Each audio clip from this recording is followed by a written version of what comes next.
Hallelujah. നമുക്ക് എല്ലാവർക്കും അല്പനേരം ചിന്തയ്ക്കായിട്ടൊരു വേദവാക്യങ്ങളിലേക്ക് നമ്മുടെ ശ്രദ്ധയെ തിരിക്കാം. റോമാലേഖനം 12-ാം അധ്യായം അതിൻ്റെ 1-2 വാക്യങ്ങൾ നമുക്ക് ശബ്ദമുയർത്തി ആർക്കെങ്കിലും വായിക്കാം. റോമാലേഖനം 12-ാം അധ്യായം അതിൻ്റെ 1-2 വാക്യങ്ങൾ. സഹോദരന്മാരെ, ഞാൻ ദൈവത്തിന്റെ മനസ്സലിവ് ഓർപ്പിച്ച് നിങ്ങളെ പ്രബോധിപ്പിക്കുന്നത്, നിങ്ങൾ ബുദ്ധിയുള്ള ആരാധനയായി നിങ്ങളുടെ ശരീരങ്ങളെ ജീവനും വിശുദ്ധിയും ദൈവത്തിന് പ്രസാദമുള്ള യാഗമായി സമർപ്പിപ്പിൻ. ഈ ലോകത്തിൽ അനുരൂപരാകാതെ നന്മയും പ്രസാദവും പൂർണ്ണതയുമുള്ള ദൈവഹിതം ഇന്നതെന്ന് തിരിച്ചറിയേണ്ടതിന് മനസ്സ് പുതുക്കി രൂപാന്തരപ്പെടുവിൻ. കർത്താവിന്റെ നാമം വാഴ്ത്തപ്പെടുമാറാകട്ടെ. നമ്മൾ അല്പനേരം ഈ ദൈവവചന ചിന്തകളിലേക്ക് കർത്താവിൽ ആശ്രയിച്ച് കടക്കുവാൻ ശരണപ്പെടുകയാണ്. കർത്താവ് നമ്മെ ഓരോരുത്തരെയും സഹായിക്കുമാറാകട്ടെ. റോമാലേഖനം എന്ന ലേഖനത്തെ പറ്റി വളരെ ആഴമായി ചിന്തകളുള്ള ഒരു കൂട്ടം ദൈവജനത്തിൻ്റെ നടുവിലാണ് ഞാൻ ഇന്ന് പകലായിരിക്കുന്നതെന്ന് വളരെ ബോധ്യം എനിക്കുണ്ട്. ചില നാളുകൾക്ക് മുമ്പ് റോമാലേഖനം 5-ാം അധ്യായത്തെ ആസ്പദമാക്കി നമ്മൾ നീണ്ട ചില ആഴ്ചകൾ സംസാരിക്കാനിടയായി തീർന്നു. ആ ആഴ്ചകളിൽ റോമാലേഖനത്തെ പറ്റി നാം വിശദമായി ചിന്തിക്കുവാനായിട്ട് ഇടയായി തീർന്നു. എങ്കിലും വളരെ വേഗത്തിൽ 1-2 കാര്യങ്ങൾ റോമാലേഖനത്തെ പറ്റി പറഞ്ഞതിന് ശേഷം ഈ വാക്യങ്ങളിലേക്ക് കടക്കുവാൻ ദൈവനാമത്തെ ശരണപ്പെടുകയാണ്. ദൈവശാസ്ത്രപരമായ ചിന്തയിൽ വളരെ ഗഹനമായ ആഴമേറിയ ഒട്ടേറെ ചിന്തകൾ നൽകിയിരിക്കുന്ന ഒരേറ്റവും ശ്രേഷ്ഠമായ ഒരു ലേഖനമാണ് റോമാലേഖനം എന്ന് പറയുന്നത്. നവോത്ഥാനത്തിന്റെ തുടക്കക്കാരനായ മാർട്ടിൻ ലൂതർ താൻ ഈ ലേഖനത്തെ വിളിക്കുന്നത് ബൈബിളിന്റെ ഹൃദയമെന്നാണ് വിളിക്കുന്നത്. ബൈബിളിന്റെ ഹൃദയമെന്ന്. അത്രയ്ക്കും ആഴമേറിയ ഗഹനമേറിയ ചിന്തകൾ അടങ്ങിയിരിക്കുന്ന ഒരു ലേഖനമാണ് റോമാലേഖനം എന്ന് പറയുന്നത്. ഒരു ചിന്തകാരൻ ഇങ്ങനെ പറഞ്ഞിരിക്കുന്നത്, ബൈബിള് ഒരു റിങ് ആണെങ്കിൽ ആ റിങ്ങിന്റെ ഡയമണ്ട് ആണ് റോമാലേഖനം. ഞാൻ ഒന്നും കൂടെ പറയാം. ബൈബിള് ഒരു റിങ് ആണെങ്കിൽ ആ റിങ്ങിന്റെ അകത്തെ ഡയമണ്ട് ആണ് റോമാലേഖനം എന്ന് പറയുന്നത്. എന്ന് പറഞ്ഞാൽ അത്രയ്ക്കും ആഴമേറിയ വളരെ ഗഹനമേറിയ ദൈവശാസ്ത്ര ചിന്തകളെ ഉൾത്തിരിഞ്ഞിരിക്കുന്ന ലേഖനമാണ് റോമാലേഖനം എന്ന് പറയുന്നത്. ഈ ലേഖനം വായിച്ച മാർട്ടിൻ ലൂതറിന് പോലും തൻ്റെ ജീവിതത്തിൽ രൂപാന്തരം ഉണ്ടായതും താൻ ആ ലേഖനത്തിൻ്റെ പ്രമേയത്തെ താൻ എടുത്തിട്ടാണ് താൻ ദൈവസന്നിധിയിലേക്ക് ബൈബിളിൽ എന്താണ് ദൈവം പറഞ്ഞിരിക്കുന്നത്, രക്ഷയെ പറ്റിയൊക്കെ എന്താണ് പറഞ്ഞിരിക്കുന്നുള്ളത് ആഴത്തെ തിരിച്ചറിയുവാനായിട്ട് ഇടയായി തീർന്നത്. ഈ ലേഖനങ്ങളെ നമ്മൾ പഠിക്കുമ്പോൾ പ്രധാനമായും നമുക്ക് 3 തരം തിരിച്ച് പഠിക്കാനായിട്ട് കഴിയും. 1 മുതൽ 5 വരെയുള്ള അധ്യായങ്ങളെ നമ്മൾ കാണുമ്പോൾ അവിടെ പ്രധാനമായി ചിന്തിക്കുന്ന ചിന്താധാര എന്ന് പറയുന്നത് നീതീകരണം എന്നുള്ളതാണ്, ജസ്റ്റിഫിക്കേഷൻ എന്നുള്ള ചിന്തയും. 6ഉം 7ഉം അധ്യായങ്ങൾ നമ്മൾ പഠിക്കുമ്പോൾ അവിടെ കാണുന്നത് വിശുദ്ധീകരണമാണ്. 2 അധ്യായങ്ങളിൽ പ്രധാനമായും കാണുന്നത് വിശുദ്ധീകരണമാണ്. 8 മുതലുള്ള അധ്യായങ്ങൾ നമ്മൾ പഠിക്കുമ്പോൾ അതിൽ പ്രധാനമായി കാണുന്ന ചിന്ത എന്ന് പറയുന്നത് തേജസ്കരണം എന്നുള്ളത്. അപ്പോൾ 16 അധ്യായങ്ങളെ 3 പദങ്ങൾ കൊണ്ട് നമുക്ക് അവസാനിപ്പിക്കാൻ കഴിയും. 1 നീതീകരണം അല്ലെങ്കിൽ ജസ്റ്റിഫിക്കേഷൻ, 2 വിശുദ്ധീകരണം അല്ലെങ്കിൽ സാന്റിഫിക്കേഷൻ, 3 ഗ്ലോറിഫിക്കേഷൻ അല്ലെങ്കിൽ തേജസ്കരണം എന്നുള്ളത്. നീതീകരണം എന്ന് പറയുന്നത് ഒരുവന്റെ ജീവിതത്തിൽ ഒരിക്കലായി നടക്കുന്നതാണ്.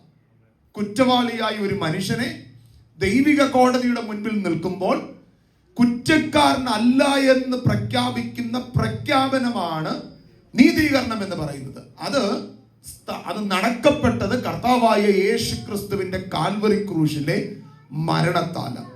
അപ്പോൾ നീതീകരണം എന്ന് പറയുന്നത് ഒരുവന്റെ ജീവിതത്തിൽ ഒരിക്കലായി നടക്കുന്ന കാര്യമാണ്. നീതീകരിക്കപ്പെട്ടവർക്ക്, എന്റെ ഭാഷയിൽ പറഞ്ഞാൽ ഓടാൻ ലൈസൻസ് കിട്ടിയവർക്ക് തുടർമാനമായി നടക്കേണ്ട ഒരു കാര്യമുണ്ട്, വിശുദ്ധീകരണം എന്നുള്ളത്. എന്ന് പറഞ്ഞാൽ അവരുടെ ജീവിതത്തിൽ ഓരോ ദിവസം അവരെന്ത് ചെയ്യണം? വിശുദ്ധീകരിക്കപ്പെടണം. ഇങ്ങനെ വിശുദ്ധീകരിക്കപ്പെടുന്നവർക്കാണ് 3ാമത്തെ കാര്യം നടക്കുന്നത്, തേജസ്കരണമെന്ന് അല്ലെങ്കിൽ ഗ്ലോറിഫിക്കേഷൻ എന്ന് പറയുന്നത്. ഈ 3 ചിന്തകളെ വളരെ വ്യക്തമായി പറഞ്ഞിരിക്കുന്ന ഒരു ലേഖനമാണ് റോമാലേഖനം എന്ന് പറയുന്നത്. റോമാലേഖനം എഴുതുവാനുള്ള കാരണങ്ങൾ ഞാൻ വിവരിക്കുന്നില്ല. എങ്കിലും നമ്മൾ ഈ വാക്യങ്ങളിലേക്കോ കടന്നു വരുമ്പോൾ, പ്രത്യേകിച്ച് 14-ാം അധ്യായത്തിൽ വരുമ്പോൾ ഇതിനകത്തെ ഒരു കാരണം നമുക്ക് കാണുവാൻ കഴിയും. ഞാനത് വിശദീകരിക്കുന്നില്ല. ഈ ലേഖനങ്ങൾക്കകത്ത് തന്നെ നാം നോക്കിയാൽ എന്തുകൊണ്ടാണ് പൗലോസ് ഈ ലേഖനം എഴുതിയെന്ന് വളരെ വ്യക്തമായി നമുക്ക് കാണുവാനായിട്ട് കഴിയുന്നത്. റോമിൽ താൻ പോയിട്ടില്ല, തനിക്ക് അവിടെ കടന്നു പോകണമെന്ന് ആഗ്രഹമുണ്ട്. അതുകൊണ്ട് താൻ കടന്നു പോകുന്നതിന് മുൻപ് താൻ എന്ത് ചെയ്യുക? ഈ ലേഖനം എഴുതുക. രണ്ടാമത്തെ ഒരു വിഷയം എന്ന് പറഞ്ഞാൽ റോമിലെ സഭയ്ക്കകത്തുണ്ടായ ചില പ്രശ്നങ്ങളാണ്. അതിൽ 14-ാം അധ്യായത്തിലേക്ക് കടന്നു വരുമ്പോൾ വളരെ വ്യക്തമായി നമ്മൾ കാണുന്നുണ്ട്. രണ്ട് കൂട്ടരെ നമുക്ക് അവിടെ കാണുക. ഒരുവൻ, 2-ാം വാക്യത്തിൽ പറയുക, ഒരുവൻ എല്ലാം തിന്നാമെന്ന് വിശ്വസിക്കുന്നു, ബലഹീനനോ സസ്യാദികളെ എന്ത് ചെയ്യുന്നു? തിന്നുന്നവൻ തിന്നാത്തവനെ എന്ത് ചെയ്യരുത്? ധിക്കരിക്കരുത്. അടുത്ത വന്ന് നോക്കിക്കേ, തിന്നുന്നവൻ തിന്നാത്തവനെ എന്ത് ചെയ്യരുത്? വിധിക്കരുത്. നോക്കണം, ഒന്നിനെ പറയാം. തിന്നുന്നവൻ തിന്നാത്തവനെ ധിക്കരിക്കരുത്. 2, തിന്നാത്തവൻ തിന്നുന്നവനെ എന്ത് ചെയ്യരുത്? അപ്പൊ 2 പദങ്ങൾ, ധിക്കരിക്കരുത്, വിധിക്കരുത്. അപ്പോൾ അത് വാക്കിൽ നിന്ന് നമ്മൾ മനസ്സിലാകുന്നത് റോമസഭയ്ക്കകത്ത് എന്തോ ഒരു ചെറിയ പ്രശ്നമുണ്ട്. നമ്മുടെ ഭാഷയിൽ പറഞ്ഞാൽ ഒരു സ്ട്രോങ്ങർ വണ്ണും ഒരു വീക്കർ വണ്ണും. സ്ട്രോങ്ങർ വണ്ണ് പറയുന്നത് എല്ലാം ഞങ്ങൾക്ക് എന്ത് ചെയ്യാം? തിന്നാം. പക്ഷെ മറ്റൊരു കൂട്ടർ പറഞ്ഞു എല്ലാം ഒന്നും തിന്നാൻ, രക്ഷിക്കപ്പെട്ടു സ്നാനപ്പെട്ടെന്ന് പറഞ്ഞാൽ എല്ലാം ഒന്നും തിന്നാൻ അവകാശമില്ല. ഇതൊരു വിഷയമാണ്. അടുത്തൊരു വിഷയം താഴോട്ട് വാക്യങ്ങൾ പറയുമ്പോൾ പറയുന്ന കാര്യമുണ്ട്. ഒരുവൻ, 5-ാം വാക്യം, ഒരുവൻ ഒരു ദിവസത്തേക്കാൾ മറ്റൊരു ദിവസത്തെ എന്ത് ചെയ്യുന്നു? മാനിക്കുന്നു. വേറൊരുത്തൻ സകല ദിവസങ്ങളെ എന്ത് ചെയ്യുന്നു? ഓരോരുത്തൻ താന്റെ മനസ്സിൽ എന്ത് ചെയ്തിട്ടേ ഉറച്ചിരിക്കട്ടെ. രണ്ടാമത്തെ പ്രശ്നം, ഒരു ദിവസം ഒരാൾ പറയുക എല്ലാ ദിവസവും ഒരുപോലെ, എന്നാൽ മറ്റൊരു കൂട്ടർ പറയുക എല്ലാ ദിവസവും ഒന്നും ഒരുപോലൊന്നും അല്ല, ചില ദിവസങ്ങളെ കൂട്ട്. നമ്മൾ ഒന്ന് ഏറ്റവും രീതിയിൽ മനസ്സിലാക്കുന്ന രീതിയിൽ പറഞ്ഞാൽ, വെള്ളിയാഴ്ച ഉപവാസ പ്രാർത്ഥന ഒരു ദിവസം ഒന്ന് മാറിയാൽ വലിയ പ്രശ്നം. അയ്യോ, വെള്ളിയാഴ്ച ഉപവാസ പ്രാർത്ഥന വെള്ളിയാഴ്ച എന്ത് ചെയ്യണം? അപ്പൊ ദിവസം മാറിയാൽ എന്ത് ചെയ്യുക? വലിയ പ്രശ്നമാണ്. ഇങ്ങനെ ഒരു കൂട്ടർ പറയുക എല്ലാ ദിവസവും എന്താ ദൈവത്താൽ എന്ത് ചെയ്താ എന്നാ. ചിലർ പറയുക അങ്ങനൊന്നുമല്ല, ചില ദിവസങ്ങൾക്ക് എന്തുണ്ട്. അപ്പൊ ഇത് 2 പ്രശ്നം എവിടെ കിടക്കുക? റോമസഭയ്ക്കകത്ത് കിടക്കുക. ഒരു കൂട്ടർ പറയുക എല്ലാം തിന്നാം, മറ്റൊരു കൂട്ടർ എല്ലാം. ഒരു കൂട്ടർ പറയുക എല്ലാ ദിവസവും ഒരുപോലെ, കർത്താവ് എല്ലാ ദിവസവും എന്ത് ചെയ്തവരാ. മറ്റൊരു കൂട്ടർ അങ്ങനൊന്നും എല്ലാ ദിവസവും അല്ല, ചില ദിവസങ്ങൾക്ക് എന്തുണ്ട്. ശ്രദ്ധിച്ചാൽ നമ്മുടെ കാര്യങ്ങൾ, നമ്മുടെ ജീവിതത്തിൽ നടക്കുന്ന പല കാര്യങ്ങളും ഇങ്ങനെ. ചില ദിവസങ്ങൾ നമ്മൾ വീട്ടിന് പുറത്തോട്ട് എന്ത് ചെയ്തില്ല, ഇറങ്ങത്തില്ല. കാരണം എല്ലാ ദിവസത്തിനും ഓരോ പ്രത്യേകത ഉണ്ടെന്ന് വിശ്വസിക്കുന്ന പെന്തിക്കോസ്തുകാർ പോലും ഉണ്ടെന്നുള്ള യാഥാർത്ഥ്യമാണ്. അപ്പം ഇങ്ങനെയുള്ള പ്രശ്നത്തിന്റെ നടുവിൽ പൗലോസ് ഈ പ്രശ്നങ്ങളെ എങ്ങനെ ഡീൽ ചെയ്യാൻ വേണ്ടി എഴുതുന്നത്? റോമാലേഖനം എന്ത് ചെയ്യുന്നത്? എഴുതുന്നത്. അത് താൻ പറയണമെങ്കിൽ താൻ ആദ്യം മുതൽ ഉപദേശം എന്ത് ചെയ്യണം? പറഞ്ഞു വേണം. അതിനാ താൻ അവിടെ പറയും നീതീകരണം എന്താണെന്നും വിശുദ്ധീകരണം എന്താണെന്നും തേജസ്കരണം എന്താണെന്നൊക്കെ പറഞ്ഞു വന്നിട്ടാണ് ഈ പ്രാക്ടിക്കലായ ആപ്ലിക്കേഷൻ താനോട് പറഞ്ഞത്. അപ്പം 2 പ്രധാന കാരണങ്ങൾ ഞാൻ പറഞ്ഞു റോമാലേഖനം എഴുതുവാനുള്ള കാരണം. നിങ്ങൾ ഈ 16 അധ്യായങ്ങളെ പഠിക്കുമ്പോൾ ആദ്യത്തെ 11 അധ്യായങ്ങൾ നിങ്ങൾ പഠിച്ചാൽ 11 അധ്യായവും ഉപദേശമാണ്. 11 അധ്യായവും ഉപദേശം. എന്നാൽ 12 മുതൽ 16 വരെയുള്ള അധ്യായം നിങ്ങൾ പഠിക്കുമ്പോൾ ഈ പറഞ്ഞ ഉപദേശം നിങ്ങളുടെ പ്രായോഗിക ജീവിതത്തിൽ എങ്ങനെയാണ് അപ്ലൈ ചെയ്യേണ്ടത് എന്ന് വളരെ വ്യക്തമായിട്ട് പറയുന്നതാണ് 12. അതുകൊണ്ട് നമ്മൾ വായിച്ച 12-ാം അധ്യായത്തിൽ, സഹോദരന്മാരെ, ഞാൻ ദൈവത്തിന്റെ മനസ്സൽ ഓർപ്പിച്ച് നിങ്ങളെ പ്രബോധിപ്പിക്കും, നിങ്ങൾ ബുദ്ധിയുള്ള ആരാധനയായി. അപ്പൊ അവിടെ കാണുന്നത് 12-ാം അധ്യായം തുടക്കം തന്നെ ഏതൊക്കെ ഉപദേശമാണ് പറഞ്ഞിരിക്കുന്ന ആ ഉപദേശത്തിന്റെ എന്തിലേക്ക് പോകുക? പ്രായോഗിക തലങ്ങളിലേക്ക് എന്ത് ചെയ്യുക? പോകുക. അതുകൊണ്ട് നിങ്ങൾ മനസ്സിലാക്കേണ്ട ഒരു കാര്യം, ഉപദേശം മാത്രമല്ല, കേൾക്കുന്ന ഉപദേശം എന്ത് ചെയ്യണം? നമ്മുടെ ജീവിതത്തിൽ എന്ത് ചെയ്യണം? പ്രാവർത്തികമാകണം. പ്രാവർത്തികമാകുന്നില്ല എങ്കിൽ കേൾക്കുന്ന ഉപദേശം കൊണ്ട് എന്തില്ല. നമ്മൾ എത്ര ദൈവവചനം കേട്ടാലും ആ വചനം നമ്മുടെ ജീവിതത്തിൽ പ്രാവർത്തികമാകുന്നില്ല എങ്കിൽ അതുകൊണ്ട് എന്തില്ല, പ്രയോജനമില്ല. ഇതേ കാര്യം തന്നെ പൗലോസ് പറയുക. 11 അധ്യായത്തിൽ താൻ വളരെ വിശദമായി ഉപദേശങ്ങളെ എല്ലാം പറഞ്ഞിട്ട് 12-ാം അധ്യായം മുതൽ 16-ാമത്തെ അധ്യായം വരെ ഈ ഉപദേശത്തെ എങ്ങനെയാണ് പ്രായോഗിക ജീവിതത്തിൽ എന്ത് ചെയ്യേണ്ടത്, നാം അനുഷ്ഠിക്കേണ്ടത് എന്ന് വളരെ വ്യക്തമായി പറയുക. അപ്പോൾ ഈ 11-ാം അധ്യായം നോക്കിയാൽ 11-ാം അധ്യായം ഏറ്റവും പ്രധാനപ്പെട്ടതാണ്. 11-ാം അധ്യായം താൻ അവസാനിപ്പിക്കുന്ന ഇങ്ങനെ എന്ന് പറഞ്ഞാൽ ആ ഉപദേശം എല്ലാം താൻ പറഞ്ഞ് അതിന്റെ ഏറ്റവും അവസാനത്തെ വാക്കിൽ താൻ അവസാനിപ്പിക്കുന്ന ഇങ്ങനെ: സകലവും അവനിൽ നിന്നും അവനാലും അവങ്കലേക്കുമാകുന്നുവല്ലോ, അവന് എന്നേക്കും മഹത്വം, ആമേൻ എന്ന് പറഞ്ഞാൽ ഈ ഉപദേശം മുഴുവൻ പൗലോസ് പറഞ്ഞിട്ട് ആരെ സ്തുതിക്കുക? ദൈവത്തെ സ്തുതിച്ചുകൊണ്ട് താൻ ആ തിരശീല എന്ത് ചെയ്യുക? അവിടെ അവസാനിപ്പിച്ചുകൊണ്ട് 12-ാം അധ്യായത്തിലേക്ക് താൻ കടന്നു വരുമ്പോൾ ഈ 11 അധ്യായത്തിൽ നാം എന്തൊക്കെ കേട്ടോ അതിനെ നമ്മുടെ ജീവിതത്തിൽ എന്ത് ചെയ്യണം? പ്രാവർത്തികമാക്കണം. എന്നും കൂടെ ചേർത്ത് പറഞ്ഞാൽ നമ്മുടെ പ്രായോഗിക ജീവിതത്തിൽ എന്ത് ചെയ്യണം? അത് ഉണ്ടാകണമെന്ന് അപ്പോസ്തലൻ പൗലോസ് എന്ത് ചെയ്യുക? പറയുക. നിങ്ങൾ നോക്കണേ, ആ വാക്യം ഇങ്ങനെ പറയുന്നത്, 36-ാം വാക്യം: സകലവും അവനിൽ നിന്നും അവനാലും അവങ്കിലേക്കുമാകുന്നുവല്ലോ. അടുത്ത പദ്യം: അവന് എന്നേക്കും മഹത്വം, ആമേൻ എന്ന് പറഞ്ഞാൽ നോക്കുന്നത്. അപ്പൊ പൗലോസ് ദൈവത്തെ എന്ത് ചെയ്യുക? സ്തുതിക്കുക. ഒരു ഡോക്സോളജി ഒക്കെ താൻ പറഞ്ഞ് ആ ഭാഗം അവസാനിപ്പിക്കുക നമ്മൾ കാണിക്കുക. പക്ഷെ നമ്മൾ ആ ഭാഗത്തേക്ക് കടന്നു വരുമ്പോൾ 33-ാമത്തെ വാക്യം മുതൽ അതിന് പ്രാധാന്യപ്പെട്ടതാ. 33-ാമത്തെ വാക്യം നോക്കിയും അവിടെ ഇങ്ങനെ പൗലോസ് പറയുന്നത്: ഹാ, ദൈവത്തിന്റെ ധനം, ജ്ഞാനം, അറിവ്, ബൈബിൾ നോക്കിയാൽ എന്നിവയുടെ ആഴമേ, അവന്റെ ന്യായവിധികൾ എത്ര അപ്രമേയം, അവന്റെ വഴികൾ എത്ര അഗോചരമാകുന്നു. അടുത്ത വാക്യം: കർത്താവിന്റെ മനസ്സ് അറിഞ്ഞവനാ, അവന് മന്ത്രിയായിരുന്നവൻ ആർ, അവന് വല്ലതും മുൻപേ കൊടുത്തിട്ട് പ്രതിഫലം വാങ്ങുന്നവൻ ആർ. ഇത് പറഞ്ഞിട്ടാ പറയുന്നത്: സകലവും അവനിൽ നിന്നും അവനാലും അവങ്കലേക്കുമാകുന്നുവല്ലോ, അവന് എന്നേക്കും മഹത്വം. ഇനി ദൈവമക്കൾ എല്ലാവരും എന്നെ ശ്രദ്ധിച്ചേ. പൗലോസ് തുടങ്ങുന്ന 33-ാം വാക്യം: ഹാ, ദൈവത്തിന്റെ ധനം, ജ്ഞാനം, അറിവ് എന്നിവയുടെ ആഴമേ. എന്താ പൗലോസ് ഇങ്ങനെ പറയാൻ കാരണം? പൗലോസ് ഇങ്ങനെ പറയാൻ കാരണം എന്തെന്ന് മനസ്സിലാകണമെങ്കിൽ ഒരു ചിന്തകൻ പറഞ്ഞ ഒരു വാക്ക് ഞാൻ നിങ്ങളെ ഓർപ്പിക്കാം. ഒരു രൂപാലങ്കാരമായ ഒരു പദത്തിൽ ഒരു ചിന്തകൻ ഇങ്ങനെ പറഞ്ഞത്: ഒരു വലിയ മൗണ്ടന്റെ മുകളിൽ പൗലോസ് നിന്നിട്ട് ആ താഴ്വരയിലേക്ക് നോക്കി താൻ പറയുക: ഹാ, ദൈവത്തിന്റെ ധനം, ആഴം, ജ്ഞാനം, അറിവ് എന്നിവയുടെ ആഴമേ. എന്താ പൗലോസ് ഇങ്ങനെ പറയാനുള്ള പ്രധാനപ്പെട്ട കാരണം? ഇത് നാം മനസ്സിലാക്കണമെങ്കിൽ 1-ാമത്തെ അധ്യായം മുതൽ നമ്മൾ മനസ്സിലാക്കണം. 1-ാമത്തെ അധ്യായം മുതൽ നമ്മൾ വായിക്കുമ്പോൾ കാണുന്നത് ദൈവത്തെ കൂടാതുള്ള സകല മനുഷ്യനും ശിക്ഷാവിധി ഉണ്ട്. ജാതികനാകട്ടെ, യഹൂദനാകട്ടെ, സകല മനുഷ്യനും എന്തുണ്ട്? ശിക്ഷാവിധിയുണ്ട്. ദൈവത്തെ കൂടാതുള്ള സകല മനുഷ്യനും എന്തുണ്ട്? അപ്പോൾ പൗലോസ് ആ മലയുടെ മുകളിൽ നിന്ന്, ഇതൊരു രൂപാലങ്കാരമാണ്, അങ്ങനെ ബൈബിളിലില്ല.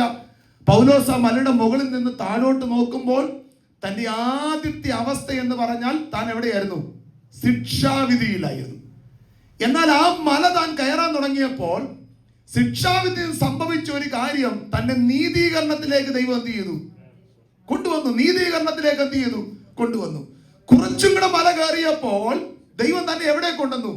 വിശുദ്ധീകരണത്തിലേക്ക് കൊണ്ടുവന്നു. കുറച്ചും കൂടെ താൻ മല കയറിയപ്പോൾ താൻ തേജസ്കരണത്തിലേക്ക് വരിക. അവിടെ കൊണ്ട് അവസാനിച്ചില്ല. ആ മലയുടെ മുകളിലേക്ക് താൻ എത്തുന്ന മുമ്പ് 9, 10, 11 അധ്യായങ്ങൾ നോക്കുമ്പോൾ തന്നെ ദൈവം തെരഞ്ഞെടുത്ത ആ അവസ്ഥയെ നോക്കിക്കൊണ്ട് ആ മലയുടെ മുകളിൽ നിന്ന് താൻ താഴോട്ട് നോക്കുമ്പോൾ തനിക്ക് പറയാനുള്ള ഒറ്റ കാര്യമാ: ഹാ, ദൈവത്തിന്റെ ധനം, ദൈവത്തിന്റെ ജ്ഞാനം, ദൈവത്തിന്റെ അറിവ് എന്നിവയുടെ ആഴമേ. എത്ര ദൈവമക്കൾക്ക് മനസ്സിലായെന്ന് എനിക്ക് അറിയത്തില്ല. പൗലോസ് എന്താ പറഞ്ഞെന്നറിയാമോ? ഞാൻ ഈ മലയുടെ മുകളിൽ, ഞാൻ നിൽക്കുന്ന ഈ സ്ഥലത്ത് നിന്ന് താഴോട്ട് നോക്കുമ്പോൾ എനിക്ക് കാണുന്നത് ഞാൻ ശിക്ഷാവിധിയിലായിരുന്നു. എന്നാൽ ദൈവം എന്നെ അവിടുന്ന് കരകയറ്റി നീതീകരണത്തിലേക്ക് എത്തിച്ചു. നീതീകരണത്തിൽ എത്തിക്കുക മാത്രമല്ല, ദൈവം എന്നെ അവിടുന്ന് ഉയർത്തി വിശുദ്ധീകരണത്തിലേക്ക് നടത്തി. താൻ പറയുക എന്നെ തേജസ്കരണത്തിലേക്ക് നടത്തും. താൻ പറയുക എന്നെ ദൈവം തെരഞ്ഞെടുത്ത അവസ്ഥയെ നോക്കിയാൽ എനിക്ക് പറയാൻ ഒന്നേ ഉള്ളൂ, ദൈവത്തിന്റെ ആ ധനമേ എത്ര ആഴമേ. ഇത് കേട്ടിട്ടും ദൈവമക്കൾക്ക് ഇതിനകത്ത് മനസ്സിലായില്ലെങ്കിൽ ഞാൻ ആഴമായ ഒരു കാര്യം പറയാം. ഈ നാം നിൽക്കുന്ന ഇപ്പത്തെ അവസ്ഥയെ നോക്കി ഒന്ന് താഴോട്ട് നോക്കിയ ദൈവജനത്തിന് സ്തോത്രം പറയാൻ ഒന്നേ ഉള്ളൂ. ശിക്ഷാവിധിയിൽ കിടന്ന എന്നെ ദൈവം വീണ്ടെടുത്ത ദൈവമാ. ഞാൻ നിൽക്കുന്ന സാഹചര്യമെന്ന് എന്നെ കൊണ്ടെത്തുവാൻ യാതൊരു യോഗ്യതയുമില്ലായിരുന്നു. എന്നാൽ എന്നെ ശിക്ഷാവിധിയിൽ മാറ്റി നീതീകരിക്കപ്പെട്ട് വിശുദ്ധീകരിക്കപ്പെട്ട് എന്നെ തെരഞ്ഞെടുത്ത ദൈവത്തിന്റെ സ്നേഹത്തെ ഓർത്താൽ ഇന്ന് പകൽ എനിക്ക് പറയാൻ ഒന്നേ ഉള്ളൂ, ദൈവത്തിന്റെ ജ്ഞാനം, ദൈവത്തിന്റെ ധനമേ. ഹല്ലേലൂയ.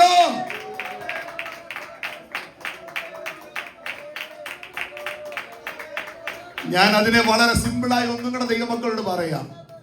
ഇപ്പം നിൽക്കുന്ന ഈ മാധുര്യമേറിയ അവസ്ഥയിൽ നിന്ന് താഴോട്ടൊന്ന് നോക്കിയാൽ നമുക്ക് ദൈവത്തെ സ്തുതിപ്പാൻ വേറെ ഒന്നും വേണ്ട. ശിക്ഷാവിൽ നിന്ന് എന്നെ കരകയറ്റിയ ദൈവത്തെ ആരാധിക്കാൻ, എന്നെ നീതീകരിച്ച ദൈവത്തെ ആരാധിക്കാൻ, എന്നെ വിശുദ്ധീകരിക്കുന്ന ദൈവത്തെ ആരാധിക്കാൻ വേറെ ആരുടെ പരപ്രേരണ വേണ്ട. ഞാൻ നിൽക്കുന്ന സാഹചര്യം നോക്കിയാൽ, ഞാൻ നിൽക്കുന്ന ഈ മൗണ്ടൻ ടോപ്പ് നോക്കിയാൽ, ഒന്ന് താഴോട്ട് നോക്കി ദൈവത്തെ ആരാധിക്കാൻ പറയാനുള്ളത്, ദൈവത്തിന്റെ ജ്ഞാനം എത്ര ഭയങ്കരമാ, ദൈവത്തിന്റെ അറിവ് എത്ര ഭയങ്കരമാ, ദൈവത്തിന്റെ ദയവ് എത്ര ഭയങ്കരമാ. ഇതേ ഓർത്താൽ ഇന്ന് പകൽ ദൈവത്തിന് സ്തോത്രം ചെയ്യാൻ കഴിയണം. ഹല്ലേലൂയ. നിങ്ങൾ ആ പശ്ചാത്തലത്തിൽ നിന്നുകൊണ്ട് താഴോട്ട് പൗലോസ് നോക്കുമ്പോൾ പറയുന്ന ഒരു പദം പോലെ പറയും. നോക്കിക്കേ, ഹാ ദൈവത്തിന്റെ, ഹാ ദൈവത്തിന്റെ, ഹാ ദൈവത്തിന്റെ ജ്ഞാനം, ഹാ ദൈവത്തിന്റെ അറിവ് എന്നിവയുടെ ആഴമേ. അപ്പൊ കർത്താവിനെ സ്തുതിപ്പാൻ വേറെ എന്തെങ്കിലും കാരണം വേണോ? കർത്താവിനെ സ്തുതിപ്പാൻ ഒരു കാരണം വേണ്ട. എന്നെ എവിടെ നിന്നാണ് ദൈവം പൊക്കിയെന്ന് നോക്കിയാൽ മാത്രം ദൈവത്തെ എന്ത് ചെയ്യാൻ? ശിക്ഷാവിധിയിൽ കിടന്ന എന്നെ ദൈവം ഈ ഒരു അവസ്ഥയിലേക്ക് എത്തിച്ചത് ഓർത്താൽ ഒരാളും സ്തോത്രം പറയണ അറിയാതെ സ്തോത്രം വരും. ശിക്ഷാവിൽ എന്നെ ദൈവം രക്ഷിച്ചത് ഓർത്താൽ ഒരു പാസ്റ്ററും സ്തോത്രം പറയാൻ അവകാശപ്പെടേണ്ട, അറിയാതെ ദൈവത്തിന് സ്തോത്രം ചെയ്യും. കാരണം എന്റെ അവസ്ഥയെ മാറ്റിയ ദൈവമാണ് എന്നോട് കൂടെയുള്ളെന്ന് ഉറപ്പാണ്.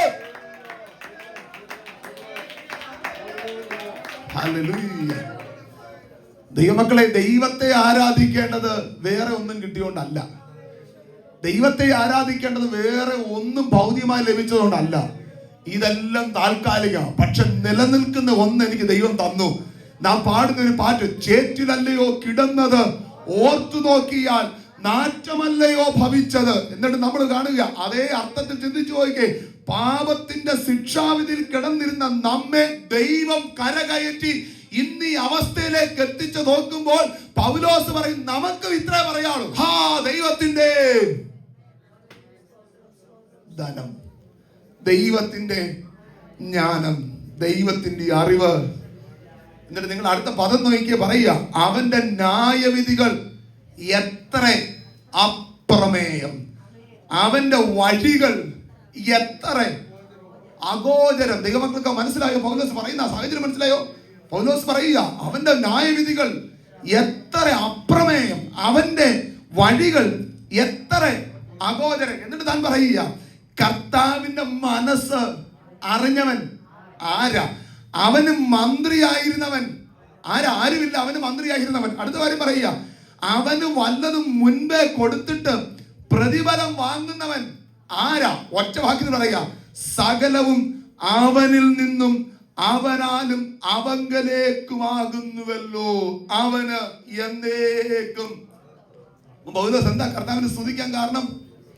ഈ 9 അധ്യായങ്ങളിൽ പറഞ്ഞിരിക്കുന്ന, ഈ 11 അധ്യായങ്ങളിൽ പറഞ്ഞിരിക്കുന്ന, എന്താ 11 അധ്യായങ്ങളിൽ പറഞ്ഞിരിക്കുന്നത്? ഒന്ന്, ന്യായവിധിയുള്ളവനായിരുന്നു ഞാൻ, ദൈവത്തെ കൂടാത്തവനായിരുന്നു. പക്ഷെ ദൈവം അവിടുന്ന് എന്നെ എന്ത് ചെയ്തു? നീതീകരിച്ചു. നീതീകരിക്കുക മാത്രമല്ല, ദൈവം ദിനംതോറും എന്നെ എന്ത് ചെയ്യുക? വിശുദ്ധീകരിക്കുക. വിശുദ്ധീകരിക്കപ്പെടും നമ്മൾക്ക് എന്താ ലഭിക്കുന്നത്? തേജസ്കരണമോ. 9, 10, 11 അധ്യായങ്ങൾ വരുമ്പോൾ താൻ പറയുന്ന മറ്റൊരു കാര്യമുണ്ട്. തിരഞ്ഞെടുപ്പിനെ പറ്റി ഉപദേശമാ. പൗലോസ് പറയാ, എന്നെ തിരഞ്ഞെടുത്തതോർത്താൽ അവന്റെ മനസ്സറിഞ്ഞവൻ ആരാ? ആ ദൈവത്തിന്റെ ധനവേത്ര ഭയങ്കരമാ. ദൈവമക്കളോട് ഒരു കാര്യം ഇവിടെ ചോദിച്ചോളട്ടെ. ഈ തെരഞ്ഞെടുപ്പിനെ ഓർത്താൽ സ്തോത്രം പറയാതിരിക്കാൻ എത്ര പേർക്ക് കഴിയും? എന്നെ ദൈവം കണ്ടതോർത്താൽ എത്ര പേർക്ക് സ്തോത്രം പറയാതിരിക്കാൻ കഴിയുന്നേ? ആരാധനയ്ക്ക് വന്ന് മൗനമായിട്ടിരിക്കാൻ കഴിയുമോ? വേറെ ഒന്നും വേണ്ടല്ലോ. ഇപ്പം നിൽക്കുന്ന ഈ സാഹചര്യം നോക്കുന്ന താഴോട്ട് നോക്കിയാൽ നമ്മുടെ അവസ്ഥ എന്താണെന്ന് തിരിച്ചറിഞ്ഞാൽ അത് മാത്രം മതി ആരെ സ്തുതിക്കാൻ. ഹല്ലേലൂയ. അതുകൊണ്ട് പൗലോസ് ഇവിടെ പറയുക, സകലതും അവനിൽ നിന്നും അവനാലും അവങ്കിലേക്കും അവൻ എന്നേക്കും മഹത്വം. ആമേൻ. ഇത് പറഞ്ഞിട്ട് 12-ാം അധ്യായത്തിലേക്ക് താൻ കടന്നു വരുമ്പോൾ താൻ ഇതിന്റെ പ്രായോഗിക സ്റ്റെപ്പ് എന്ത് ചെയ്യുക? പറയുക. 12-ാം അധ്യായത്തിൽ കാണുന്നത്, സഹോദരന്മാരെ, ഞാൻ ദൈവത്തിന്റെ മനസ്സലി ഓർപ്പിച്ച് നിങ്ങളെ പ്രബോധിപ്പിക്കും. താൻ അവിടെ തുടങ്ങിയ ഇനിയും ആ ഭാഗത്തേക്ക് കടന്നു വരും. ആ വാക്യത്തിന്റെ മുഴുവൻ ഭാഗവും ചിന്തിപ്പാൻ ഇന്ന് പകൽ സമയമില്ല. ആദ്യത്തെ ഒരു ഭാഗം മാത്രം ചിന്തിച്ച് നമുക്ക് ഇന്ന് പ്രാർത്ഥിക്കാം. അവിടെ ഇങ്ങനെ, സഹോദരന്മാരെ, ഞാൻ ദൈവത്തിന്റെ മനസ്സലി ഓർപ്പിച്ച് നിങ്ങളെ. പക്ഷെ ഇംഗ്ലീഷിനകത്ത് ഒരു പദം കൊണ്ടുണ്ട്, therefore എന്ന് പറഞ്ഞ. അതുകൊണ്ട് സഹോദരന്മാരെ, ഞാൻ ദൈവത്തിന്റെ മനസ്സലി ഓർപ്പിച്ച് നിങ്ങളെ. അപ്പൊ പദം തുടങ്ങുന്നത് അതുകൊണ്ടെന്ന് പറഞ്ഞുകൊണ്ട്. ഏതുകൊണ്ട്? ഈ 11 അധ്യായങ്ങളിൽ പറഞ്ഞിരിക്കുന്നത് എന്താ? ഉപദേശം.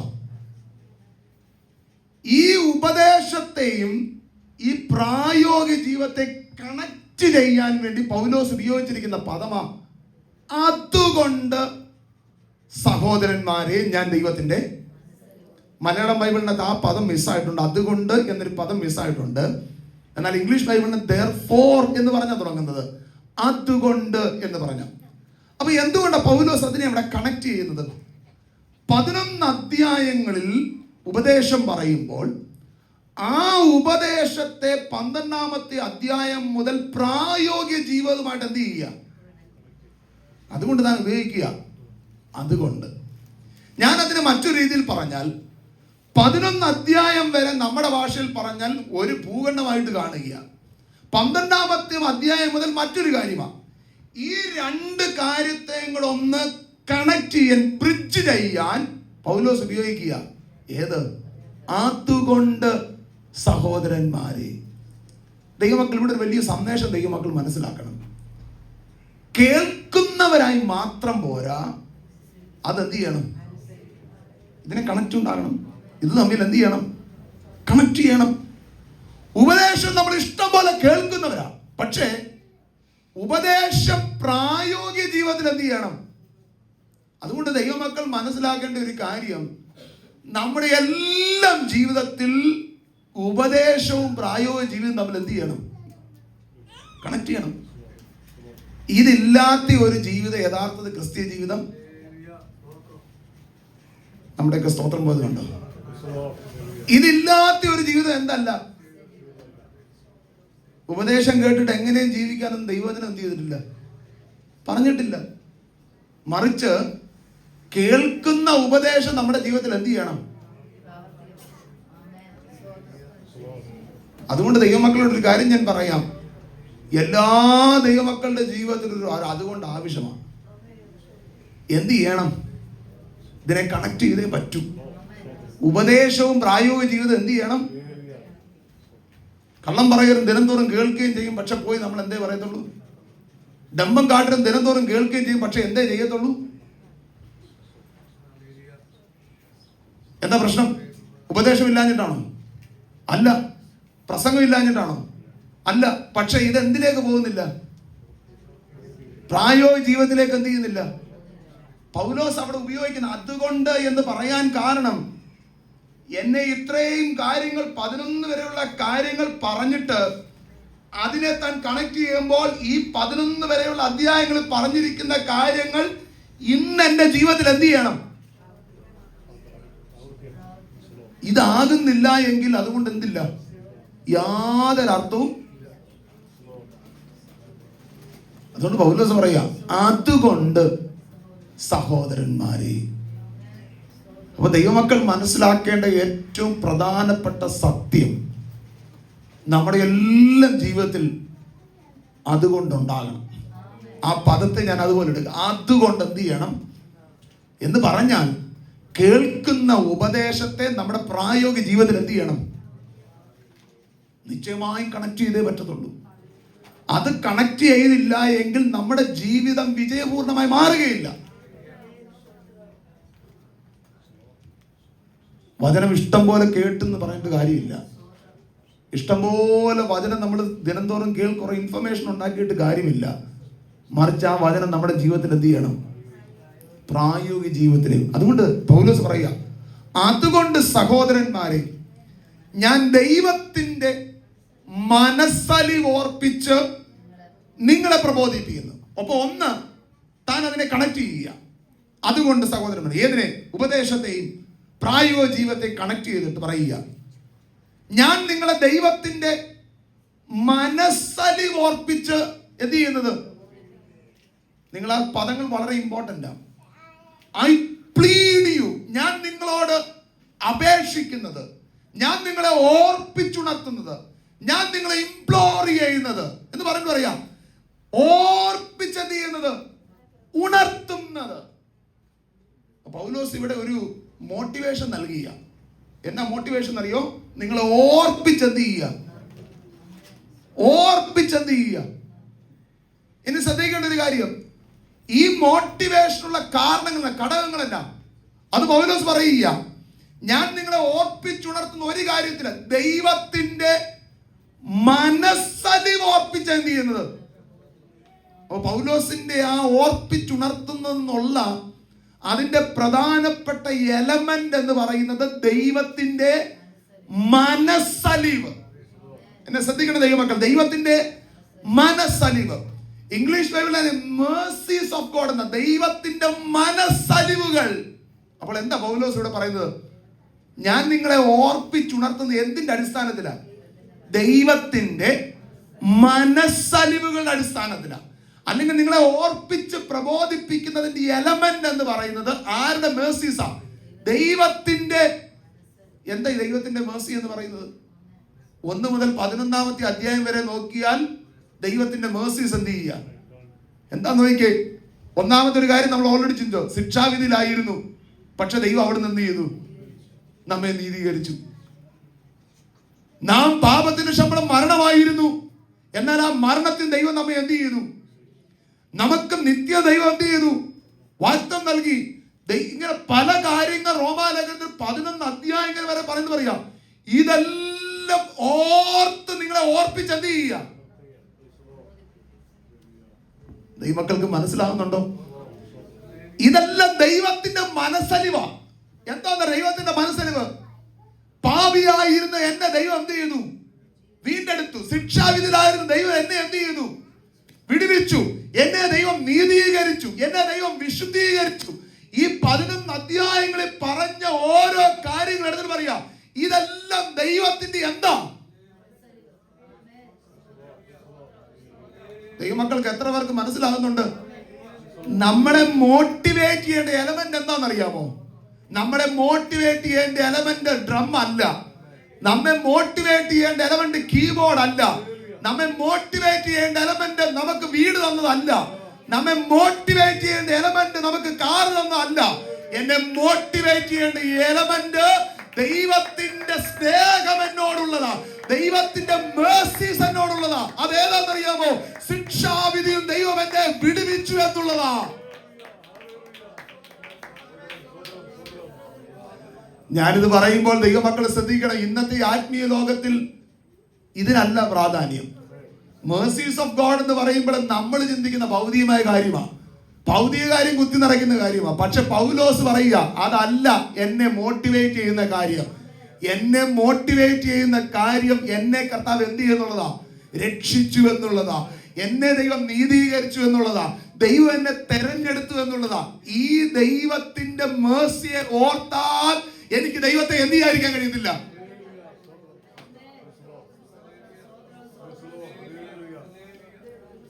സത്യം പറഞ്ഞ ഈ ഒരു എലമെന്റ് ഉണ്ടെങ്കിൽ മാത്രമേ ക്രിസ്ത്യ ജീവിതം മുന്നോട്ട് എന്ത് ചെയ്യത്തുള്ളൂ. ഇല്ലെങ്കിൽ പോകും. നമ്മുടെ ജീവിതത്തിലെ സാഹചര്യങ്ങളെ നോക്കിയാൽ ഒരിക്കലും ദൈവത്തെ എന്ത് ചെയ്യാൻ പറ്റത്തില്ല. അപ്രത്യക്ഷമായി ഓരോരുത്തരും ലോകത്ത് നിന്ന് എന്ത് ചെയ്യുക. നമ്മൾ പറയും പല കാര്യത്തിൽ എന്ത് ആക്റ്റീവ് ആയിരുന്നു, ഇത്ര പെട്ടെന്ന് ഇങ്ങനൊക്കെ കർത്താവിനെ സ്തുതിക്കാൻ കഴിയുമോ? പെട്ടെന്ന് രോഗം വരുന്നു, കർത്താവിനെ സ്തുതിക്കാൻ കഴിയുമോ? ഇതൊന്നും അല്ല നമ്മളെ എന്ത് ചെയ്യുന്നത്, നമ്മളെ മോട്ടിവേറ്റ് ചെയ്യുന്നത്. മറിച്ച് എന്താ? ദൈവത്തിന്റെ മനസ്സലിവാ. ഈ മനസ്സലിവുകൾ എന്തൊക്കെയാ? ശിക്ഷാവിന്റെ ദൈവം എന്ത് ചെയ്തു? ദൈവം എന്നെ തെരഞ്ഞെടുത്തു, ദൈവം എന്നെ വിടുവിച്ചു, നിത്യത എനിക്ക് വാഗ്ദത്തം നൽകി, എന്നെ വിശദീകരിക്കുക. ഇതൊക്കെ ഓർത്താൽ ദൈവത്തെ എന്ത് ചെയ്യാൻ കഴിയും? ദൈവമക്കൾക്ക് മനസ്സിലാകുന്നുണ്ടോ? ഇടവിടാതെ സ്തോത്രം അർപ്പിക്കണമെങ്കിൽ ഇതെന്ത് ചെയ്യണം? കാരണം നമ്മുടെ സാഹചര്യം എന്നും നിലനിൽക്കുന്നതല്ല, അത് മാറിയും മറിഞ്ഞും എന്ത് ചെയ്യും എന്നും നിലനിൽക്കുന്ന ഒരു കാര്യം ഇത് ഓർത്താൽ ദൈവത്തിന് എന്ത് ചെയ്യണം? ദൈവത്തെ എന്ത് ചെയ്യാൻ കഴിയത്തില്ല. അങ്ങനെയെങ്കിൽ പൗലോസ് പറയുക, ദൈവത്തിന്റെ മനസ്സലിവുകളെ ഓർത്ത് ഞാൻ നിങ്ങളെ എന്ത് ചെയ്യുന്നത്? പ്രബോധിപ്പിക്കുന്നത്. അടുത്ത വാക്യം നോക്കിക്കുക. അപ്പോൾ പൗലോസ് പറയുക, തന്റെ എലമെന്റ് എന്ന് പറയുന്നത്, ദൈവത്തെ ആരാധിക്കുവാനുള്ള തന്റെ എലമെന്റ് എന്ന് പറയുന്നത് ദൈവത്തിന്റെ എന്താ? മനസ്സലിവ്. ഇത് പറയാം, നിങ്ങളെ ഓർപ്പിച്ച് ഉണർത്തുന്നത്. 12-ാം അധ്യായത്തിലെ ആ 1-ാം വാക്യത്തിലെ പ്രധാനപ്പെട്ട വിഷയം എന്ന് പറയുന്നത് ആരാധനയാണ്. പ്രധാന വിഷയം എന്താ? ആരാധനയാണ്. അപ്പൊ പൗലോസ് ഇവിടെ പറയുന്നത്, നമ്മെ ആരാധനയിലേക്ക് നയിക്കേണ്ടത് എന്താ? ദൈവത്തിന്റെ സ്തോത്രം പറ. നമ്മെ ആരാധനയിലേക്ക് നയിക്കേണ്ടത് എന്താ? ദൈവത്തിന്റെ മനസ്സലിവുകളാണ്. അല്ലാതെ ഇവിടെ കിട്ടുന്ന ഒന്നുമല്ല നമ്മെ എന്ത് ചെയ്യേണ്ടത്. പക്ഷെ പലപ്പോഴും നമ്മെ ആരാധനയിലേക്ക് നയിക്കുന്നത് എന്താ? എനിക്കൊരു നല്ല ജോലി തന്നാൽ അന്ന്, എനിക്ക് നല്ലൊരു വീട് തന്നാൽ അന്ന്, നമ്മൾ അർഹിക്കാത്ത നന്മകൾ എന്നൊക്കെ പാടുന്ന എന്നാന്നറിയോ? ഇവിടെ കിട്ടുന്ന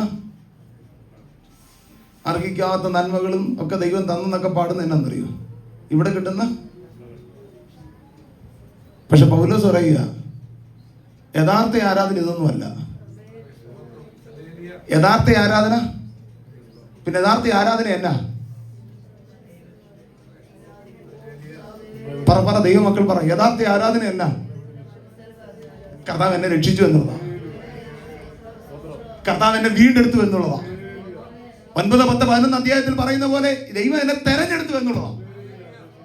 സത്യം പറഞ്ഞ അത് ഓർത്താ മതി ആരെ സ്തുതിക്കാൻ.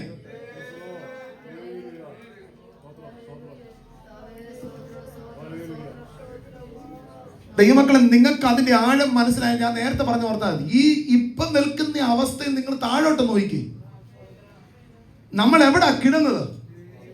ഇവിടെ ദൈവം നമ്മെ എന്ത് ചെയ്തു? ആ മൗണ്ടൻ ടോപ്പിലേക്ക് എത്തുമ്പോൾ, ഈ അവസ്ഥയിലേക്ക് കൊണ്ടുവരുമ്പോൾ നമുക്കൊന്നേ പറയാനുള്ളൂ, എനിക്ക് ആരാധിക്കാൻ ഒറ്റ കാര്യമുള്ളൂ. ഇത്ര എന്നെ കൊണ്ടുവന്ന ദൈവത്തിന്റെ എന്താ? ഈ തെരഞ്ഞെടുപ്പ് ദൈവത്തിന്റെ എന്താ? ഈ നീതീകരണം ദൈവത്തിന്റെ എന്താ? അപ്പൊ ഇത് ഓർത്താൽ ദൈവത്തിന് എന്ത് ചെയ്യണം? ദൈവമക്കൾ മനസ്സിലായോ? യഥാർത്ഥ ആരാധന എന്തെന്ന് മനസ്സിലായോ? യഥാർത്ഥ ആരാധന ഇവിടെ വന്ന് അന്യഭാഷ പറയുന്നത് മാത്രമല്ല ദൈവാസ, അത് വേണ്ടെന്നല്ല. യഥാർത്ഥ ആരാധന എന്ന് പറയുന്നത് ഇവിടെ വന്ന് സ്തുതിക്കുന്നത് മാത്രമല്ല, നിന്റെ ജീവിതത്തിന്റെ ഉടനീളം ദൈവത്തിന് സ്തോത്രം ചെയ്യുന്ന എന്തോർത്ത്? എന്നെ രക്ഷിച്ച ദൈവത്തിന്റെ സ്നേഹത്തെ ഓർത്ത്. ആ ആരാധന കൊടുക്കാൻ കഴിയുന്നില്ല എങ്കിൽ നമ്മുടെ ആരാധനയ്ക്ക് ദൈവം എന്ത് ചെയ്തില്ല.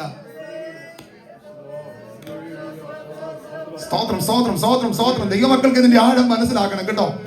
പാസ്റ്റർ പറയുന്നോണ്ടല്ല ദൈവത്തെ സ്തുതിക്കേണ്ടത്. ജീവിതത്തിന്റെ ഉടനീളം ദൈവത്തെ ആരാധിക്കാൻ ഒറ്റ കാര്യം, ദൈവം എന്നെ തെരഞ്ഞെടുത്തു എന്നുള്ളതാ. ദൈവം എന്നെ വീണ്ടെടുത്തു എന്നുള്ളത്, ദൈവം എന്നെ നീതീകരിച്ചു എന്നുള്ളത്, ദൈവം എന്നെ രക്ഷിച്ചു എന്നുള്ളതാ. അതിനിന്ന് പകൽ സ്തോത്രം പറയാൻ എത്ര പേർക്ക് കഴിയും? അതിനിന്ന് പകൽ ദൈവത്തെ സ്തുതിക്കാൻ എത്ര പേർക്ക് അറിയും? ഇടവിടാതെ സ്തോത്രം അർപ്പിക്കേണ്ടത് ആ ദൈവത്തിന്റെ തെരഞ്ഞെടുപ്പിനെ ഓർത്തുകൊണ്ട്.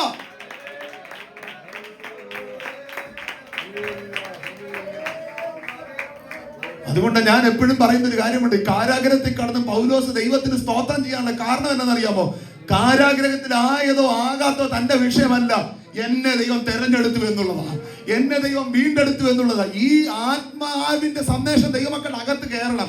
ദൈവത്തെ സ്തുതിക്കാനുള്ള ഒരു കാരണം എന്നെ ചേറ്റിൽ കിടന്ന പാപത്തിൽ കിടന്ന് എന്നെ ദൈവം വീണ്ടെടുത്തു എന്നുള്ളതാ. ഹല്ലേലൂയ.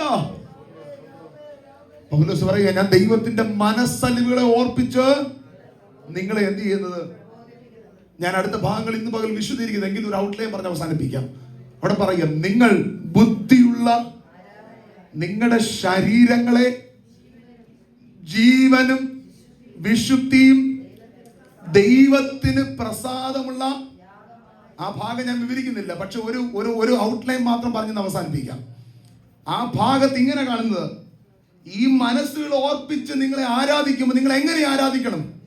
ഇവിടെ പറയുക, ജീവനും വിശുദ്ധിയും നിങ്ങളുടെ ശരീരങ്ങളെ, കണ്ടോ, നിങ്ങളുടെ ശരീരങ്ങളെ. അപ്പൊ എന്തിനാ? ശരീരങ്ങളെ ജീവനും വിശുദ്ധിയും ദൈവത്തിന് പ്രസാദമുള്ള യാഗമായി എന്ത് ചെയ്യണം? ഇനി ദൈവമക്കൾ എല്ലാവരും ശ്രദ്ധിച്ചേ. ഞാൻ ആ ഭാഗം അടുത്ത ദിവസങ്ങൾ വിവരിക്കാം, പക്ഷെ ഒന്ന് ശ്രദ്ധിച്ചേ. ഇവിടെ പൗലോസ് പറയുന്നത് പഴയ നിയമത്തിലെ യാഗമായിട്ടൊന്ന് കണക്ട് ചെയ്യണം. പഴയ നിയമത്തിൽ യാഗപീഠത്തിൽ യാഗവസ്തുവിനെ വെക്കുന്നത് കൊന്നിട്ടാ എന്ത് ചെയ്തത്? ഇവിടെ എന്താ പൗലോസ് പറയുന്നത്? നിങ്ങളുടെ ശരീരങ്ങളെ ഈ യാഗപീഠത്തിൽ എങ്ങനെ വെക്കേണ്ടത്? ജീവനും വിശുദ്ധിയും. ദൈവമക്കൾക്ക് മനസ്സിലാകുന്നുണ്ടോ? അപ്പോൾ എന്താ പൗലോസ് പറയുന്നത്? യഥാർത്ഥ ആരാധന എന്താ? നിങ്ങളുടെ ശരീരങ്ങളെ ഈ ഓൾട്ടറിൽ, ഈ യാഗപീഠത്തിൽ എങ്ങനെ അർപ്പിക്കുന്നതാ?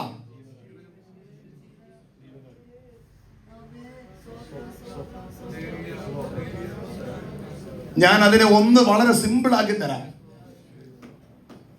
ആരാധന എന്ന് പറയുന്ന അച്ഛാ ഞായറാഴ്ച ഇവിടെ കൊടുത്ത 3 മണിക്കൂർ അല്ലെന്താ പറഞ്ഞതിന്റെ അർത്ഥം? എങ്ങനെ അർപ്പിക്കണം? അടുത്തത് വിശുദ്ധി. നമ്മുടെ ശരീരങ്ങളെ ആ യാഗപീഠത്തിൽ അങ്ങനെ എന്ത് ചെയ്യണം? 3 മണിക്കൂർ ആരാധന കഴിഞ്ഞിട്ട് അങ്ങോട്ട് ഇറങ്ങുമ്പോൾ മാറാൻ കഴിയത്തില്ല യാഗപീഠത്തിൽ ഇരിക്കുന്ന ഒരിക്കലും. മനസ്സിലാവുന്നുണ്ടോ? 3 മണിക്കൂർ ആരാധന കഴിഞ്ഞ് അങ്ങോട്ട് ഇറങ്ങുന്നവന് യാഗപീഠത്തിൽ ഇരിക്കുന്നിടത്തോളം കാലം എന്ത് ചെയ്യാൻ പറ്റുന്നില്ല. ആരാധനയെ കുറിച്ച് മനസ്സിലാവുന്നുണ്ടോ? ബുദ്ധിയുള്ള ആരാധന എങ്ങനെ മനസ്സിലാവുന്നുണ്ടോ? 6 ദിവസം എങ്ങനെ 7-ാം ദിവസം കൊണ്ട് എന്ത് ചെയ്യാൻ കഴിയത്തില്ല? ജീവിതത്തിന്റെ ഉടനീളം ഇതെവിടാ ഇരിക്കുന്നത്?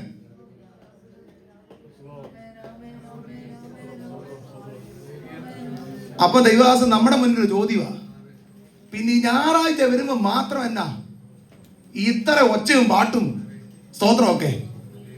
ഞാനൊരു കാര്യം പറയാന്, എനിക്ക് മനസ്സിലായ ഒരു കാര്യം, ഈ 6 ദിവസം ഈ യാഗപീഠത്തിൽ ഇരുന്നപ്പം അതിന്റെ ഒരു ഓവർവെമിങ് 7-ാം ദിവസം എന്ത് ചെയ്യുന്നത്? നിങ്ങൾക്ക് മനസ്സിലായോ ഞാൻ പറഞ്ഞത്? 6 ദിവസം യാഗപീഠത്തിൽ ഇരുന്നവൻ 7-ാം ദിവസം എന്ത് ചെയ്യുക? അപ്പൊ നിങ്ങൾക്ക് മനസ്സിലായോ? 7-ാം ദിവസം യാഗപീഠത്തിൽ വന്ന് പാട്ടും പ്രാർത്ഥനയും ഇല്ലാത്തവന്റെ അർത്ഥം മനസ്സിലായോ? ഇവൻ 6 ദിവസം എവിടാ?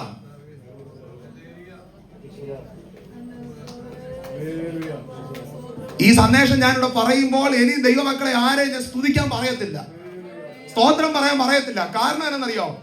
6 ദിവസം യാഗപീഠത്തിൽ ഇരുന്നവൻ 7-ാം ദിവസം അതേ അവസ്ഥ തന്നെ. 7-ാം ദിവസം ഇങ്ങോട്ട് ചാടി വന്ന് കേറാൻ ഇരിക്കാനുള്ള സ്ഥലമല്ല യാഗപീഠം.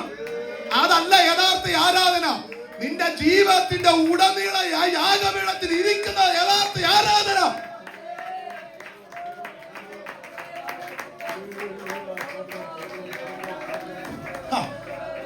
ഇന്ന് പകൽ ദൈവമക്കൾ തിരിച്ചറിയണേ, ഈ യാഗപീഠത്തിൽ ഇരിക്കാത്തോണ്ട് ഇവിടെ ഒന്ന് ഉറങ്ങുന്നത്, ഈ യാഗപീഠത്തിൽ ഇരിക്കാത്തോണ്ട് ഇവിടെ ഒന്ന് അലസായിരിക്കുന്നത്, ഈ യാഗപീഠത്തിൽ ഇരിക്കാതെ ഇവിടെ സ്തോത്രം പറയാത്തത്. കാരണം 6 ദിവസം യാഗപീഠത്തിൽ ഇരിക്കുന്നവൻ 7-ാം ദിവസം അവൻ എവിടെ തന്നെ.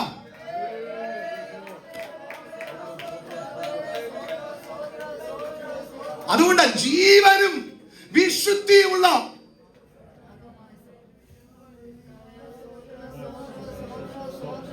സ്തോത്രം സ്തോത്രം സ്തോത്രം സ്തോത്രം. ദൈവമക്കളെ, ദൈവസന്നിധി വിശുദ്ധിയോടെ മടങ്ങി വരണം കേട്ടോ. ദൈവസന്നിധി ജീവനുള്ള യാഗമായി മാറണം. പാസ്റ്റർ പറയുന്നോണ്ടല്ല സ്തോത്രം പറയേണ്ടത്, നീ യാഗപീഠത്തിലാണെന്നുള്ള ബോധ്യം നമുക്കുണ്ടാകണം.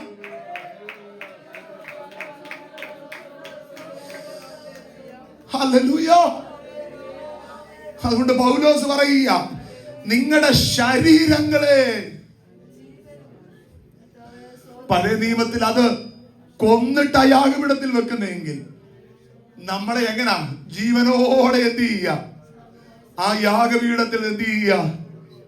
അതുകൊണ്ട് ദൈവമക്കൾ ശ്രദ്ധിക്കണമേ, ഇതിനകത്ത് കയറി വരുന്ന സമയം മാത്രമല്ല നീ യാഗപീഠത്തിൽ ഇരിക്കുന്നത് കേട്ടോ. ഓരോ നിമിഷം എവിടാ, ഓരോ നിമിഷം എവിടാ. യാഗപീഠത്തിൽ ഇരിക്കുന്നവന്റെ സ്വഭാവം മാറത്തില്ല. ഇതിന് പുറത്തോട്ടിറങ്ങുമ്പോൾ യാഗപീഠത്തിൽ ഇരിക്കുന്നവന്റെ സ്വഭാവത്തിന് ഒരു മാറ്റം വരത്തില്ല. അവൻ ദൈവത്തെ സ്തുതിക്കാതിരിക്കാൻ കഴിയത്തില്ല. കാരണം അവന്റെ ജീവിതം എവിടെ സമർപ്പിക്കുന്നതാ.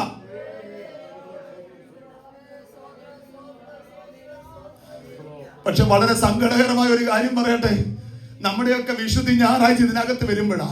ഞാനൊരു കാര്യം പറയാം, യാഗപീഠത്തിൽ ഇരിക്കുന്നവൻ ചന്തയിൽ പോയാലും സ്ഥലത്ത് പോയാലും പബ്ലിക് പ്ലേസിൽ പോയാലും നിനക്കൊരു ബോധ്യമുണ്ട്, ഞാൻ യാഗപീഠത്തിലാണെന്നുള്ള ബോധ്യമുണ്ട് കേട്ടോ. യാഗപീഠത്തിലാണെന്നുള്ള ബോധ്യമുണ്ട്. ഇന്ന് പകൽ മടങ്ങി വരാൻ ദൈവമക്കൾ തയ്യാറാകണം. വിശുദ്ധിയോടെ ജീവനോടെ മടങ്ങി വരാൻ തയ്യാറാകണം. അതാ യഥാർത്ഥ ആരാധന എന്ന് പറയുന്നത്. അന്യഭാഷ പറയുന്നത് മാത്രമല്ല ആരാധന, മറിച്ച് ജീവിതത്തിന്റെ യാഗപീഠത്തിന്മേൽ നിന്നെ സമർപ്പിക്കുന്നത് ആരാധന എന്ന് പറയുന്നത്. ഹല്ലേലൂയ.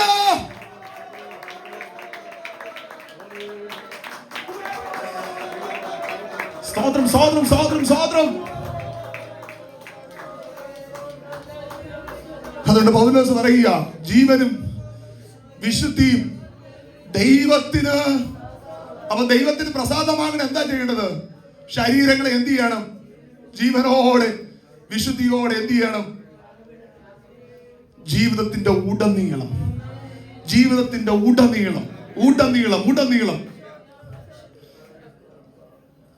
നിങ്ങൾ എന്നെ ശ്രദ്ധിച്ചേക്കും, ഞാൻ ഒറ്റ എക്സാമ്പിൾ പറഞ്ഞ് അവസാനിപ്പിക്കാം. യാഗപീഠത്തിലായിരിക്കുന്ന ചിന്തയുള്ളവൻ കള്ളം പറയുമോ?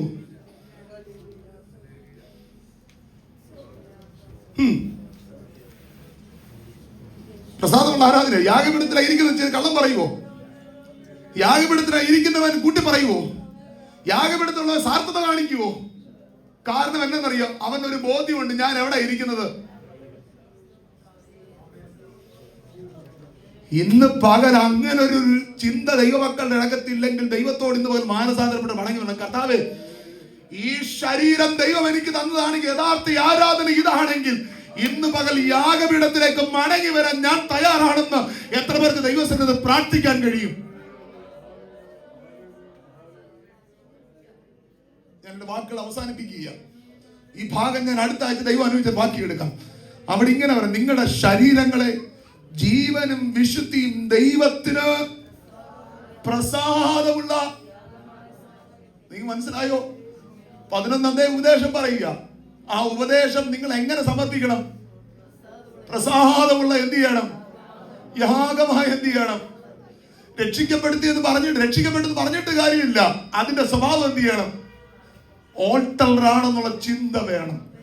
ആ ജീവനും വിശുദ്ധിയും ഒക്കെ വിവരിക്കേണ്ടത്, പക്ഷെ പറയുന്നില്ല.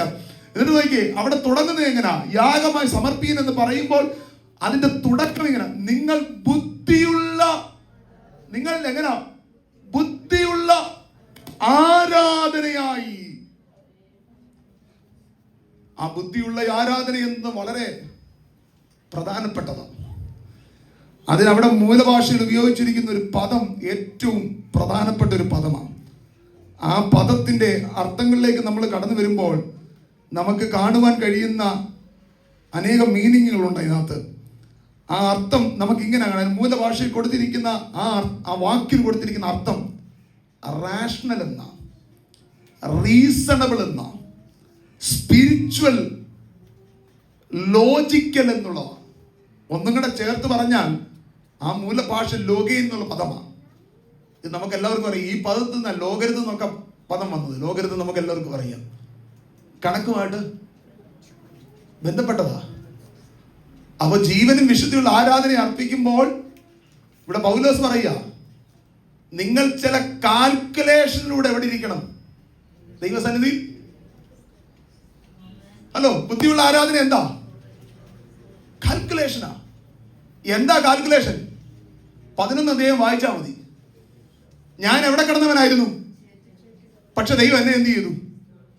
ഈ കാൽക്കുലേഷനോടെ ഞാൻ ഇരിക്കുന്നതാണ് യഥാർത്ഥത്തിൽ എന്തെന്ന് പറയുന്നത് ബുദ്ധിയുള്ള. ഹലോ, നിങ്ങൾക്ക് മനസ്സിലായോ ദൈവമക്കളെ?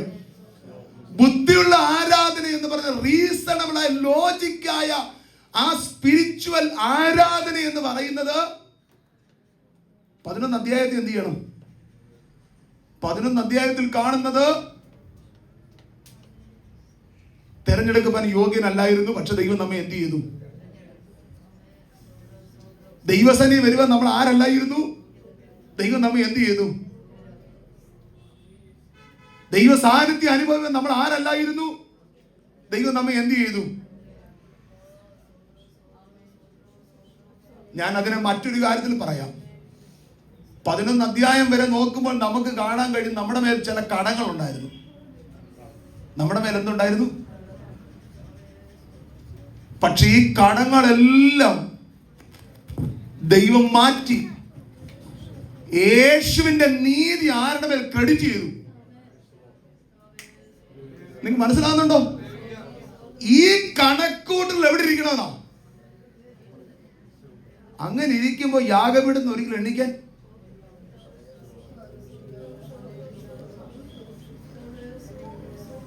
ഈ ലയബിലിറ്റി എന്നുള്ള പദം നിങ്ങൾക്ക് എല്ലാവർക്കും അറിയാം. നമ്മൾ ആരോടെങ്കിലും കടപ്പെട്ടിരിക്കുന്ന അതിന്റെ അവസ്ഥ ഒന്ന് ആലോചിച്ച് നോക്കിയേ. കടം ഉണ്ടെങ്കിൽ അപ്പൊ നമ്മുടെ കാൽക്കുലേഷൻ എന്തായിരിക്കണം? പണ്ട് നമ്മൾ ചിലർ ദൈവത്തോട് എന്ത് ചെയ്താ? എന്നാൽ ഈ കടത്തെ മുഴുവൻ മാറ്റിയത് ആരുടെ നീതിയാ? ആ നീതി നമ്മുടെ അക്കൗണ്ടിനകത്ത് എന്ത് ചെയ്തു?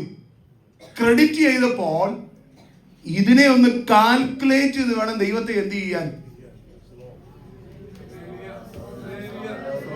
3 പദങ്ങളെ വെറുതെ ഞാനൊന്ന് പറഞ്ഞു പോയതാ. ഒന്ന്, നിങ്ങൾ ആ യാഗപീഠത്തിൽ സ്ഥിരമായി എന്ത് ചെയ്യണം? ജീവനും. രണ്ടാമത്തെ കാര്യം, ബുദ്ധിയുള്ള. നമ്മുടെ കടങ്ങളെ ആര് മാറ്റി? ദൈവം മാറ്റി നമ്മുടെ അക്കൗണ്ടിലേക്ക് ആരുടെ നീതിയെ ക്രെഡിറ്റ് ചെയ്തു? യേശുവിന്റെ നീതി എന്ത് ചെയ്തു? ഇതിനെ ഓർത്ത് ദൈവത്തെ സ്തുതിക്കുന്നതാണ് യഥാർത്ഥ ആരാധന എന്ന് പറയുന്നത്. അതുകൊണ്ടാണ് പൗലോസ് പറഞ്ഞു, നിങ്ങൾ ബുദ്ധിയുള്ള ആരാധനയായി. ഈ കാൽക്കുലേഷനോട് എവിടെ ഇരിക്കണം?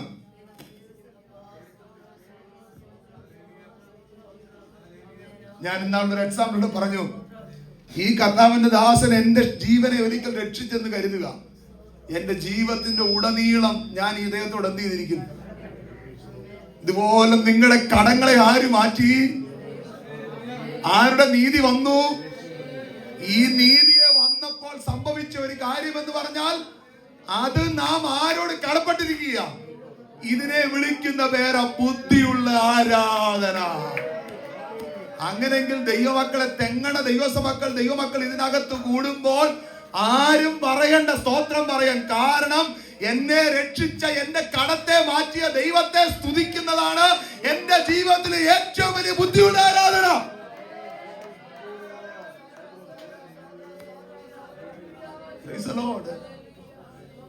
ഇവിടുന്ന് ഇറങ്ങുമ്പോൾ ആ ആരാധന എന്ത് ചെയ്യുന്നില്ല? ഇതിനകത്തിരിക്കും. വെളിയിൽ ഇറങ്ങുമ്പോൾ ഞാൻ ആ യാഗപീഠത്തില, ഞാൻ എന്തില്ല. അതുകൊണ്ട് നാവെടുത്ത് വേണ്ടാത്ത സംസാരിക്കാൻ എന്ത് ചെയ്യത്തില്ല. ഹല്ലേലൂയ. ഞാൻ എന്റെ വാക്കുകളുടെ പരിമിതപ്പെടുത്തുക. ആവശ്യമില്ലാത്ത സംസാരങ്ങൾക്ക് നാം എന്ത് ചെയ്യത്തില്ല, മുതിരത്തില്ല. കാരണം നാം എവിടാ? ഈ ചിന്ത ദൈവമക്കൾക്ക് ഉണ്ടാകണം. ഈ ചിന്ത ദൈവമക്കൾക്ക് ഉണ്ടാകണം. അതിനെയാ വിശുദ്ധിയുടെ ആരാധന എന്ന് പറയുന്നത്. അങ്ങനെ ഇരുന്ന് ദൈവത്തെ സ്തുതിക്കുന്ന ജീവനുള്ള ആരാധന എന്ന് പറയുന്നത്. അതുകൊണ്ട് പൗലോസ് പറയുക, നമ്മുടെ ആരാധന ബുദ്ധിയുള്ള ആരാധനയായി എന്ത് ചെയ്യണം? വാക്കുകൾ അവസാനിപ്പിക്കട്ടെ. അപ്പൊ സഭായോഗത്തിൽ വന്ന് സ്തുതിക്കാത്തവനെ ഓർത്താ മതി, ഇവൻ എവിടെ ഇരിക്കുമായിരുന്നു? യാഗപീഠത്തിന്റെ ഞായറാഴ്ച ഇങ്ങോട്ട് ചാടി വന്ന് ഇതിനകത്ത് കയറിയിരിക്കാൻ? അങ്ങനെയല്ല ദൈവജനം. ഇതിനകത്ത് വന്നിരുന്ന് ദൈവത്തെ ആരാധിക്കാതെ സ്തുതിക്കാതെ ഉറങ്ങാതെ സൂക്ഷിച്ചാൽ മതി. ഇവൻ എത്ര നാൾ എവിടെ ആയിരുന്നു? ഇവിടെ വരുമ്പോൾ മാത്രമേ എന്തുള്ളൂ? അത് ദൈവം എന്ത് ചെയ്യത്തില്ല.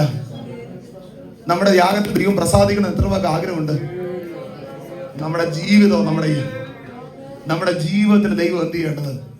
അങ്ങനെയെങ്കിൽ ആ വാക്യത്തെ ഞാൻ അടുത്ത ആഴ്ച മാറ്റി ഭാഗങ്ങൾ വിവരിക്കാം. അടുത്ത വാക്യം നോക്കി അങ്ങനെ പറയുക. ആ വാക്യം നമുക്കൊന്ന് വായിച്ചു. സഹോദരന്മാരെ, ഞാൻ അതിനെ ഉള്ളപോലെ, അതുകൊണ്ട് സഹോദരന്മാരെ, ഞാൻ ദൈവത്തിന്റെ മനസ്സറിവ് ഓർപ്പിച്ച് നിങ്ങളെ പ്രബോധിപ്പിക്കുന്നത്, നിങ്ങൾ ബുദ്ധിയുള്ള ആരാധനയായി നിങ്ങളുടെ ശരീരങ്ങളെ ജീവനും വിശുദ്ധിയും ദൈവത്തിന് പ്രസാദമുള്ള യാഗമായി എന്ത് ചെയ്യണം?